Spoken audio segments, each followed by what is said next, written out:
ګرانو کتونکو نورو ویډیوګانو لپاره لاندې سرې بټنې باندې کلیک وکړئ یعنی زما چینل در سره سبسکرایب کړئ او ورسره په ګنګړي باندې هم کلیک وکړئ ترڅو د نوي ویډیوګانو خبرتیا تاسو ته په اسانۍ سره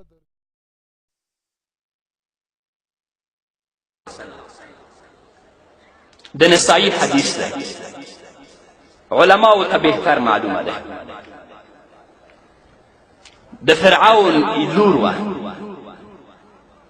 فرعون د خپلې لور لپاره یوه سینګار کوونکې نیولې وه چې د هغې ویښتان به یې ږمنځول ښایسته جامې به ور اغوستې مخ و لاس به یې ورته په تیلو غوړول خو همدغې سینګار کوونکې په پټه باندې په حضرت موسی علیه السلام باندې ایمان راوړی فرعون تی خبر نه و د الله وحدانیت په زړه کې ځای نیولی و د فرعون ظلم جبر او د هغه تابوتیت به کله سر نه کړه یوه ورځ د فرعون د لور ویښتان ږمنځول ناڅاپه هغه ږمنځ د دې نه په ځمکه باندې پرېوت او دا خو د مسلمان عادت دی که څه ترې پرېوځي یا څه جګوي نو بسم الله به وایي که نه نو هغې ښځې ویلې بسم الله د فرعون لور ورته ویلې چې ته زما پلار یادوې وایي نه ستا پلار څوک دی زه هغه الله یادوم چې هم زما الله دی هم ستا الله دی هم ستا د پلار الله دی ستا پلار کله هم الله نشي کیدلی کله هم خدای نشي کیدلی اگر که هغه د خدایي دعوه کوي او دا وایي چې انا ربکم الاعلی د فرعون لور ورته وایي که د خپل د عقیده پرې نه دی زه ځم د خپل پلار ته شکایت کوم او دا ورته وایم چې ستا خدایي نه مني هغه بل خدای مني وای کله یې نه منم د فرعون لور لاړه فرعون ته شکایت وکړ فرعون دا مسلمانه ښځه را وغوښتله 4 بچیان دي په دې 4 کې یو ماشوم دی په غېږ کې دی چې هغه د مور شیدې خوري د مظلومې او مسلمانې ښځې ته یې وویلې آیا ته غیر زمانه د بل الله په وجود باندې قائله یې هغې ورته ویلې هو زه د هغه الله په وجود باندې قائله یم چې ستا رب هم دی زما هم دی او د ټولو کائناتو رب فرعون د هغې یو زوی راغواړي ورته وایي که ته زما خدایي ونه منې ستا زوی به ستا تر مخه په دې کړایي کې وسېځم او ختم به یې کړم هغه مسلمانه ورته وایي چې وسېځه فرعون یو ماشوم راواخلي د 15 شپږ کلو په کړایي کې وغورځوي اډوکې او غوښې ورته اوبه کړي څوک چې اولاد لري هغه ته دا زور معلوم دی هر چا ته دا نه معلومیږي همدغه فرعونیانو همدغه کارونه زموږ د غیرتي او مجاهد ولس باندې وکړي اولادونه یې ورته تر مخه شهیدان کړل میندې مو کونډې شوې خویندې مو کونډې شوې پلرونه میندې هم د خپل د بچیانو د راتګ انتظار باسي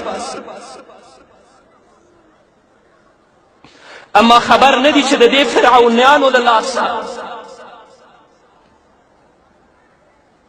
د هغو غوښې څارویو وخوړل یا د خاورو لاندې پراتې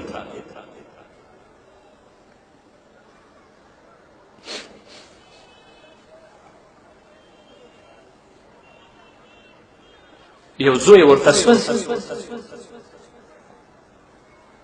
وای غیر زمانه بل الله مني وای نه کله یې نشم منلی بل زوی ورته راولي هغه هم همداسې سوځي دریم زوی یې ورته راولي هغه هم همداسې سوځي په 4م وار هغه ماشوم ته رسیږي چې د مور په غېږ کې دی او د مور شیدې خوري کله چې فرعونیان هغه ته لاس اچوي چې هغه په اور باندې وسېځي هغه مور وروسته کېږي زړه یې په هغو 3 مشرانو دومره درد نه دی کړی چې په ماشوم باندې ځورېږي هغه ماشوم الله ګویا کوي مور ته وایي مورجانې ته په حقه یې وروسته کېږمه نو په هغو څلورو ماشومانو یا په درې ماشومانو کې په اختلاف د روایاتو سره چې خبرې کړي یو ماشوم همدا دی. دا ماشوم هم سوځي، دا مور هم سوځي. هغوی د الله د وحدانیت نه منکریږي چې د فرعون پاچایي او خدایي ومني. قصه دلته نه ختمیږي. محمد رسول الله صلی الله علیه وسلم فرمایي کله چې د معراج په شپه جبرائیل امین سره زه په آسمانونو کې او جنتونو کې ګرځېدلم، د ټولو جنتونو فضا داسې خوشبویي نیولې وه چې داسې خوشبویي چېرته زما په ژوند کې زما مشام او پوزې ته نه وه رارسېدلې. د جبرائیل نه مې پوښتنه وکړه یا جبرائیل دا خوشبویي د څه ده؟ جبرائیل راته وویلې دا خوشبویي د هغې مور او د هغې د بچیانو.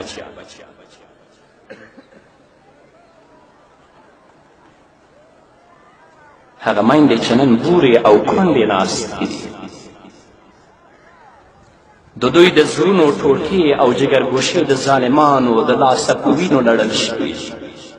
صبر وکړئ میندو، صبر وکړئ پلرو. دا دنیا د غم ده، دا د درد ژوند دی، دا د مصیبت ژوند دی. د دې بدله به الله موږ ته په آخرت کې راکړي. 3-4 ورځې مخکې 2 حافظان زموږ په کلي کې دواړه چا شهیدان کړي. یو پکې زخمي و بېګا چې زه راتلم راته یې ټیلیفون وکړو هغه هم شهید شو. جرم یې څه شی دی چې قرآن یې په خپل سینه کې ځای کړی؟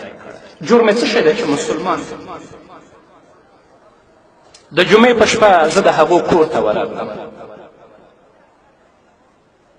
د هغه یو حافظ د قرآن مانه کشر دی، 4 بچیان و، 3 زمن و 1 لور وه. یو کلن یو نیم کلن ماشوم یې و چې نوی ګرځېده کوټې ته راننوت. هغه قاري صاحب ما سره په چیره کې ورته و، مخامخ یې رامنډې کړې، ما ته یې غېږ راکړه.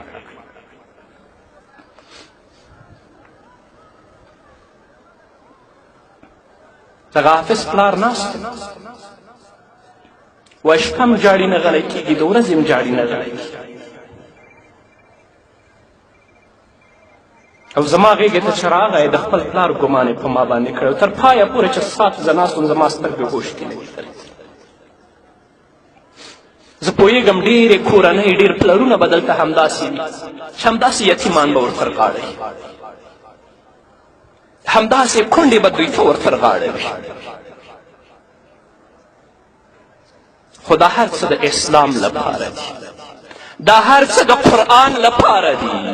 تاسو په دې باندې وویاړئ، تاسو په دې باندې افتخار وکړئ، د دې ټولو بدله به الله تاسو ته په آخرت کې او په جنت کې درکوي. خو کله به هم د دین کار د توحید نعره خاموشه نه پرېږدئ. اگر که د اسلام دښمنان